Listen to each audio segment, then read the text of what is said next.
ভেনেজুয়েলার শক্তিশালী ভূমিকম্পে মৃতের সংখ্যা বেড়ে দাঁড়িয়েছে 235 জনে, আহত প্রায় 4,500 মানুষ। সবচেয়ে ক্ষতিগ্রস্ত উত্তর উপকূলীয় লা গুয়াইরা রাজ্যে 70,000-এর বেশি পরিবার ক্ষতিগ্রস্ত হয়েছে। ধসে পড়েছে শতাধিক ভবন। উদ্ধার ও মানবিক সহায়তা পাঠাচ্ছে ব্রাজিল, কানাডা, মেক্সিকো ও যুক্তরাষ্ট্র সহ বিভিন্ন দেশ। জাতিসংঘ সহায়তা কার্যক্রমে যুক্ত হয়েছে। এদিকে যুক্তরাষ্ট্রভিত্তিক Center for Economic and Policy Research ভেনেজুয়েলাকে দ্রুত সহায়তা দিতে দেশটির উপর থাকা নিষেধাজ্ঞা শিথিলের আহ্বান জানিয়েছে। আরও জানাচ্ছেন দেওয়ান মুবাশিরা হোসেন। ভেনেজুয়েলায় ভয়াবহ ভূমিকম্পের পর ধ্বংসস্তূপে চলছে বেঁচে থাকার মানুষদের খোঁজ। রাজধানী কারাকাস ও উপকূলীয় শহর লা গুয়াইরায় ভেঙে পড়া ভবনের নিচ থেকে উদ্ধারের চেষ্টা করছেন উদ্ধারকর্মীরা। ধ্বংসস্তূপের নিচে এখনো আটকে রয়েছে বহু মানুষ। ভেনেজুয়েলার স্বাস্থ্য মন্ত্রণালয়ের তথ্য অনুযায়ী মৃতের সংখ্যা ছাড়িয়েছে 200, আহত হাজার হাজার মানুষ। আহতদের চিকিৎসা দিতে হিমশিম খাচ্ছে স্থানীয় হাসপাতালগুলো। সেই সাথে হতাহতের সংখ্যা আরও বাড়তে পারে বলে আশঙ্কা করা হচ্ছে। এদিকে ভূমিকম্পে ক্ষতিগ্রস্তদের জরুরি সহায়তার জন্য $20 কোটি একটি বিশেষ তহবিল গঠন করেছে ভেনেজুয়েলার সরকার। Principalmente sobre las zonas de la Gran Caracas. President Delcy Rodriguez 3টি গুরুত্বপূর্ণ ঘোষণা দিয়েছেন। ধ্বংসস্তূপ সরানোর কাজে সহায়তার জন্য বেসরকারি প্রতিষ্ঠানগুলোকে ভারী যন্ত্রপাতি দিয়ে সহযোগিতা করার আহ্বান জানিয়েছেন তিনি। এছাড়া ক্ষতিগ্রস্ত ব্যবসায়ী ও কর্মহারা মানুষের জন্য সরকারি ও বেসরকারি ব্যাংকের মাধ্যমে বিশেষ ঋণ ও আর্থিক সহায়তার ব্যবস্থা করা হবে বলেও জানিয়েছেন প্রেসিডেন্ট রদ্রিগেজ। সবচেয়ে বেশি ক্ষতিগ্রস্ত হয়েছে লা গুয়াইরা ও রাজধানী কারাকাসের কয়েকটি এলাকা। লা গুয়াইরায় একটি 10তলা হোটেল ধসে পড়েছে। কারাকাসের কয়েকটি এলাকায় ভবন ভেঙে পড়েছে। এছাড়া ট্রুজিলো, ইয়ারাকুই, কারাবোবো, আরাগুয়া ও মিরান্ডা অঞ্চলেও ক্ষয়ক্ষতির খবর পাওয়া গেছে। ভূমিকম্পের পর অন্তত 30টি আফটার শক অনুভূত হয়েছে বলে জানিয়েছে কর্তৃপক্ষ। পরিস্থিতি সামাল দিতে দেশজুড়ে জরুরি অবস্থা ঘোষণা করেছে ভেনেজুয়েলার সরকার। আর উদ্ধার অভিযানে সহায়তার ঘোষণা দিয়েছে যুক্তরাষ্ট্র, কানাডা, মেক্সিকো, কাতার সহ কয়েকটি দেশ। কানাডা জরুরি খাদ্য, পানি, স্বাস্থ্যসেবা ও মানবিক সহায়তার জন্য প্রাথমিকভাবে $35 লাখ সহায়তা দিয়েছে। দ্রুত অনুসন্ধান ও উদ্ধারকারী দল, চিকিৎসা সহায়তা এবং ত্রাণ পাঠানো হচ্ছে বলে জানিয়েছে যুক্তরাষ্ট্র। দেওয়ান মুবাশিরা হোসেন, 71। ভেনেজুয়েলায় শক্তিশালী 2 ভূমিকম্পের পর ক্ষতিগ্রস্ত এলাকায় যোগাযোগ ব্যবস্থা সচল রাখতে বিনামূল্যে স্যাটেলাইট ইন্টারনেট দেওয়ার ঘোষণা দিয়েছে স্টারলিংক। স্পেস এক্সের মালিকানাধীন এই প্রতিষ্ঠান জানিয়েছে দেশটির ব্যবহারকারীরা 1 মাস বিনামূল্যে স্টারলিংক সেবা পাবেন। একই সঙ্গে সবচেয়ে বেশি ক্ষতিগ্রস্ত এলাকাগুলোতে দ্রুত টার্মিনাল স্থাপন করে ইন্টারনেট সংযোগ ফিরিয়ে আনার কাজ চলছে। স্টারলিংক বলছে, দুর্যোগের সময় যখন মোবাইল নেটওয়ার্ক বা প্রচলিত যোগাযোগ ব্যবস্থা ক্ষতিগ্রস্ত হয় তখন স্যাটেলাইট ইন্টারনেট গুরুত্বপূর্ণ ভূমিকা রাখতে পারে। প্রাকৃতিক দুর্যোগের পাশাপাশি জরুরি পরিস্থিতি ও উদ্ধার অভিযানে বিশ্বের বিভিন্ন অঞ্চলে ব্যবহার করা হচ্ছে স্টারলিংকের এই প্রযুক্তি।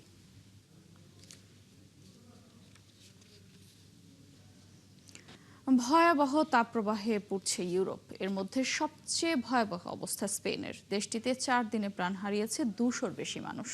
এছাড়া ফ্রান্সের তীব্র গরম থেকে বাঁচতে পানিতে নেমে ডুবে মারা গেছেন অন্তত 40 জন। অসহনীয় তাপপ্রবাহ বয়ে যাচ্ছে ইউরোপের বেলজিয়াম, জার্মানি, চেক রিপাবলিক এবং যুক্তরাজ্যেও। সৃষ্টি ঘটকের রিপোর্ট। তীব্র তাপদাহে নাভিশ্বাস উঠে গেছে স্পেনের বাসিন্দাদের। প্রচন্ড গরমের কারণে কান্তাব্রিয়া ও বাস্ক কান্ট্রি সহ উত্তর স্পেনের বেশ কিছু এলাকায় সর্বোচ্চ সতর্কতা জারি করা হয়েছে। সাধারণত এসব অঞ্চলে এত গরম পড়ে না, তবে এবার সেখানে তাপমাত্রা 43 ডিগ্রি সেলসিয়াস ছাড়িয়েছে। গরমের কারণে প্রাণ যাচ্ছে বহু মানুষের। স্মরণকালের ভয়াবহ তাপপ্রবাহে পড়ছে ফ্রান্সের মানুষও। গরম থেকে বাঁচতে পানিতে নামার পর ডুবে মারা গেছেন অনেক মানুষ। স্থানীয়দের পাশাপাশি চরম অস্বস্তিতে আছেন পর্যটকরাও। নির্ধারিত সময়ের আগেই ভ্রমণ শেষ করে ফিরে যাচ্ছেন নিজ দেশে। বেলা বাড়লেই গরম বাড়তে থাকবে, তাই সকাল সকালই আইফেল টাওয়ারে ঘুরতে এসেছিলাম, কিন্তু টিকতে পারছি না বলে ফিরে যাচ্ছি। আমরা যথেষ্ট পানি পান করছি, ছায়ায় থাকার চেষ্টা করছি, কিন্তু তারপরও এই গরম সহ্য করা যাচ্ছে না। একই রকম চরম আবহাওয়ায় অসহনীয় ভোগান্তিতে পড়েছেন বেলজিয়ামের স্থানীয় বাসিন্দা আর পর্যটকরাও। এই সময়ে সাধারণত এমন গরম কখনো পড়ে না। আমরা এতে একদমই অভ্যস্ত নই। মনে হচ্ছে সাহারা মরুভূমির চেয়েও বেশি গরম পড়েছে এখানে। গেল কয়েকদিন ধরে তাপপ্রবাহের দ্বিতীয় সর্বোচ্চ সতর্কতায় আছে জার্মানির বিভিন্ন শহর। দেশটিতে 50 বছরের রেকর্ড ভেঙে 36.1 ডিগ্রি সেলসিয়াসে পৌঁছেছে তাপমাত্রা। শুধু মানুষই না, অস্বাভাবিক গরমে মারাত্মকভাবে ক্ষতিগ্রস্ত হচ্ছে গবাদি পশু এবং ফসলও। কয়েকশো শিক্ষা প্রতিষ্ঠান বন্ধ করে দেওয়া হয়েছে। এছাড়া অনেক অফিসের সময় কমিয়ে অর্ধেক করা হয়েছে। প্রয়োজন ছাড়া ঘরের বাইরে না বের হওয়ার নির্দেশ দিয়েছে কর্তৃপক্ষ। ইউরোপের আরেক দেশ চেক রিপাবলিকের রাজধানী প্রাগেও বইছে তীব্র তাপপ্রবাহ। প্রচন্ড গরমে অতিষ্ঠ হয়ে উঠেছে গোটা ইউরোপের মানুষ। সৃষ্টি ঘটক, ৭১। ইউক্রেনে নতুন করে আবারও হামলা চালিয়েছে রাশিয়া। এতে টার্গেট করা হয়েছে দেশটির 3টি ট্রেন ইঞ্জিন। এছাড়া 2টি পেট্রোল স্টেশনেও হামলা হয়েছে। বৃহস্পতিবার এসব হামলা হয় বলে জানিয়েছে বার্তা সংস্থা রয়টার্স। এতে এক সহকারী ট্রেন চালক নিহত হয়েছেন। ইউক্রেনীয় কর্মকর্তারা জানিয়েছেন তাদের অবকাঠামো লক্ষ্য করে গত কয়েক মাস ধরে রাশিয়া যেসব হামলা চালিয়েছে নতুন করে তার তীব্রতা বাড়ানো হয়েছে। ইউক্রেনের সরকারি ট্রেন সংস্থার প্রধান নির্বাহী বলছেন একটি হামলা হয়েছে উত্তর পূর্বাঞ্চলের শামিতে, অপর দুটি দক্ষিণাঞ্চলের জাপোরিঝিয়াতে। এর মধ্যে জাপোরিঝিয়াতে এক সহকারী ট্রেন চালক প্রাণ হারান। তিনি বলেন 2জন ক্রুকে সময় মতো সরিয়ে নেওয়া হয়, তাদের কেউ আহত হননি। কিন্তু জাপোরিঝিয়াতে তৃতীয় একটি হামলায় একজন প্রাণ হারান। ওই হামলার সময় চালক ট্রেন থেকে বেরিয়ে যেতে সমর্থ হন, কিন্তু সহকারী চালক সামনের ক্যাবে ছিলেন, তাকে বাঁচানো যায়নি। রুশ সেনারা এখন পর্যন্ত 100-রও বেশি ইঞ্জিনে হামলা চালিয়েছে বলেও জানিয়েছেন তিনি।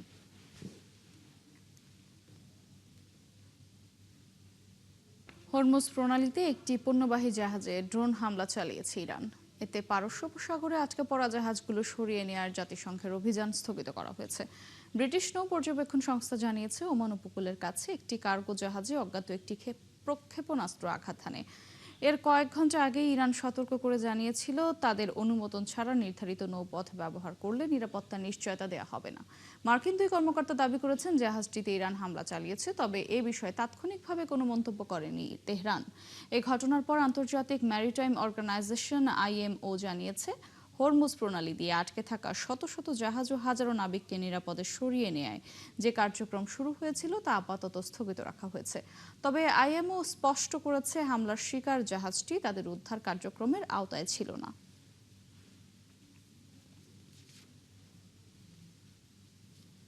ইসরায়েলের প্রধানমন্ত্রী বেনিয়ামিন নেতানিয়াহু আবারও বলেছেন দক্ষিণ লেবাননে তাদের দখল করা এলাকাগুলো থেকে ইসরায়েল সরে আসবে না। এদিকে মার্কিন পররাষ্ট্রমন্ত্রী মার্কো রুবিও বলেছেন যুক্তরাষ্ট্র হরমুজ প্রণালী দিয়ে যাতায়াতের ওপর ইরানের যে কোনো শুল্ক বা নিষেধাজ্ঞা প্রত্যাখ্যান করেছে।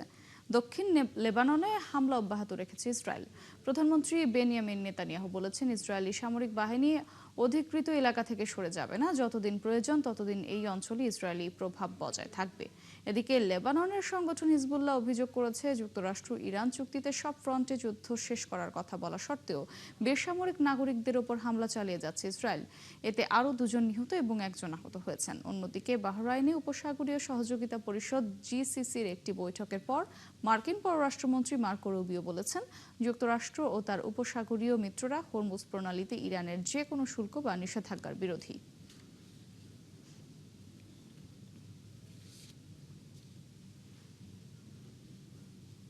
ইরান ও যুক্তরাষ্ট্রের মধ্যে গত সপ্তাহে হওয়া চুক্তি অনুযায়ী যুদ্ধ পরবর্তী পুনর্গঠন ও অর্থনৈতিক উন্নয়নের জন্য ইরান অন্তত $30,000 কোটি তহবিল পেতে যাচ্ছে।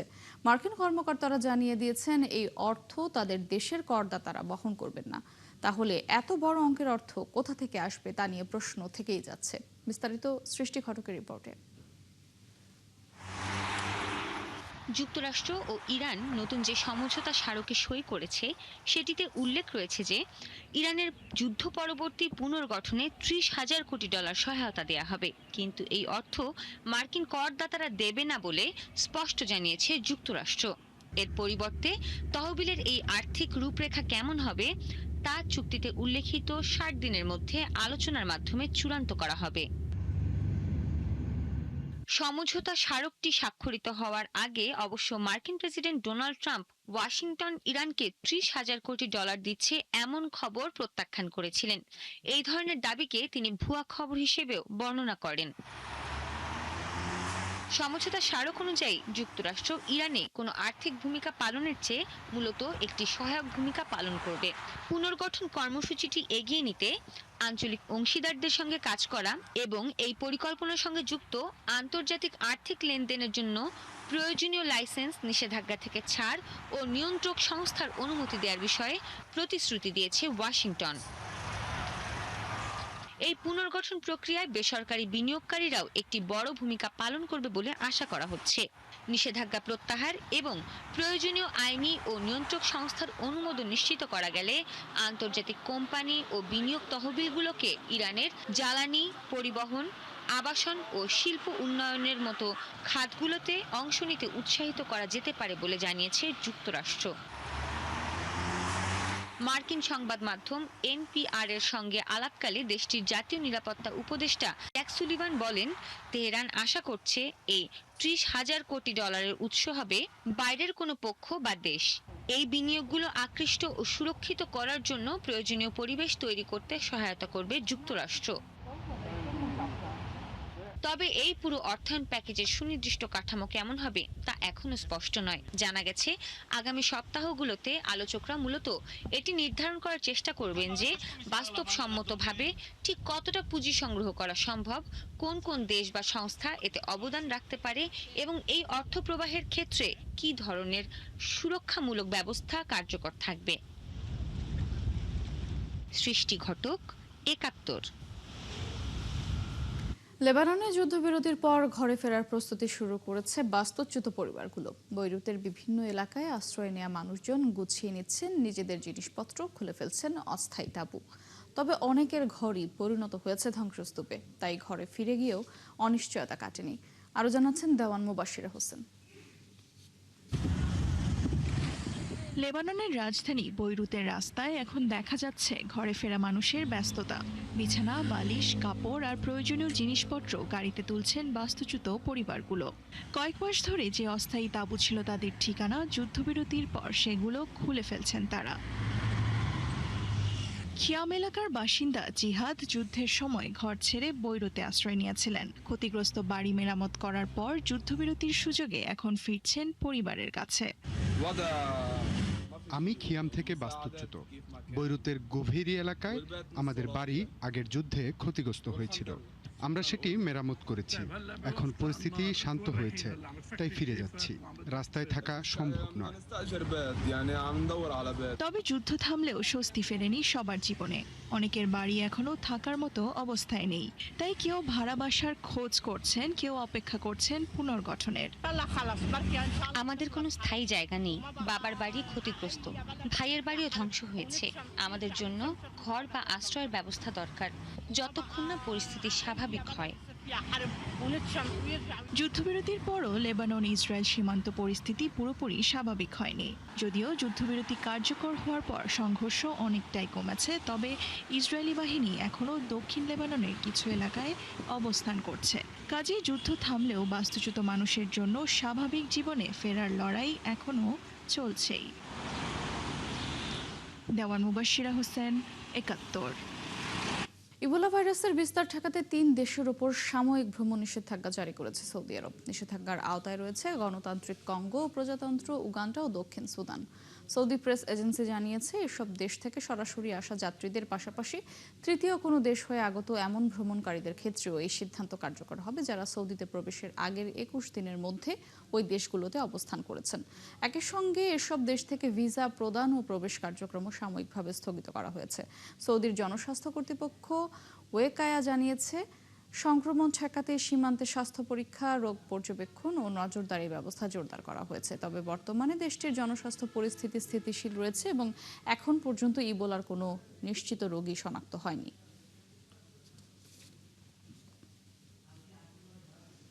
উত্তর কোরিয়ার হুমকি মোকাবেলায় ড্রোন সক্ষমতা বাড়ানোর বড় পরিকল্পনা নিয়েছে দক্ষিণ কোরিয়া। প্রতিপক্ষ শক্তি বাড়াতে ৫ লাখ ড্রোন যোদ্ধা প্রশিক্ষণের ঘোষণা দিয়েছে দেশটি। দেশটির প্রতিরক্ষা মন্ত্রী আহন গিউব্যাক জানিয়েছে, সেনা, নৌ বিমান ও মেরিন বাহিনীতে ড্রোন ব্যবহারের পরিধি বাড়ানো হবে। 2029 সালের মধ্যে মোতায়েন করা হবে 1,10,000 ড্রোন। এসব ড্রোন তৈরিতে চীনা যন্ত্রাংশ ব্যবহার করা হবে না বলে জানিয়েছে দক্ষিণ কোরিয়া। পুরো ব্যবস্থায় থাকবে দেশীয় প্রযুক্তি। ইউক্রেন যুদ্ধ ও মধ্যপ্রাচ্যের সংঘাতে ড্রোনের কার্যকারিতা দেখে নিজেদের সক্ষমতা বাড়াচ্ছে উত্তর ও দক্ষিণ কোরিয়া।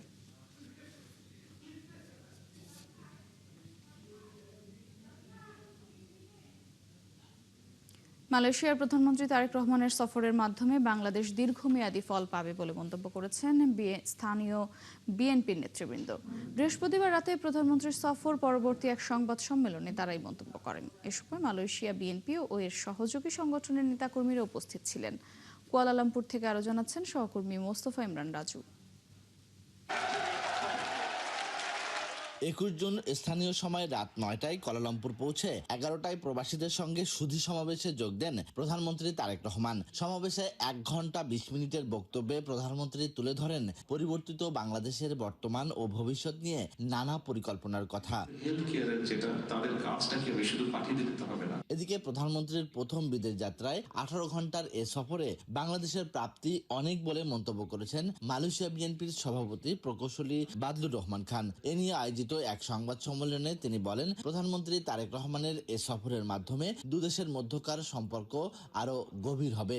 বাংলাদেশের মাননীয় প্রধানমন্ত্রীকে আমরা ধন্যবাদ জানাচ্ছি যে উনি প্রবাসীদের জন্য যে দুইটা বিষয়ে আমরা দাবি তুলেছিলাম, যে নতুন করে যারা ওয়ার্কার বাংলাদেশ থেকে শ্রমিক আসবে তারা যেন কম পয়সা আসতে পারে সিন্ডিকেট বিহীন, আর যারা এখানে অবৈধভাবে আসে তাদের যাতে বৈধ করতে পারে, এবং উনি সেটা বলেছেন এবং উনি আশ্বাস দিয়েছেন যে পজিটিভ কিছু হবে।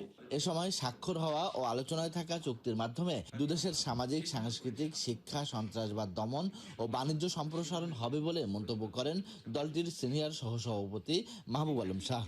বাংলাদেশ এবং মালয়েশিয়ার পারস্পরিক স্বার্থ সংশ্লিষ্ট ব্যাপারগুলোতে সংস্কৃতিকে আমরা দুই দেশের সাথে একটা সেতু বন্ধন হিসেবে কার্যক্রম করবে, সেটাই এই চুক্তিটার মাধ্যমে আছে। সংবাদ সম্মেলনে সাংবাদিকদের বিভিন্ন প্রশ্নের উত্তর দেন দলটির সাধারণ সম্পাদক ও বিএনপির জাতীয় নির্বাহী কমিটির সদস্য মোহাম্মদ মোশাররফ হোসেন।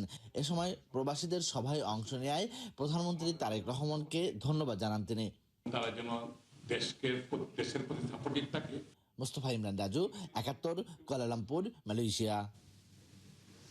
এই ছিল আজকের আয়োজনে। বিশ্বের আরও নতুন কিছু খবর ও বিশ্লেষণ নিয়ে আগামীকাল সকাল 9:30টায় আবারও হাজির হবে বিশ্বযোগ। সরাসরি সংবাদ অনুষ্ঠান দেখতে চোখ রাখুন 71-এর ফেসবুক পেজ এবং সাবস্ক্রাইব করুন 71-এর ইউটিউব চ্যানেল। থাকুন 71-এর সাথে।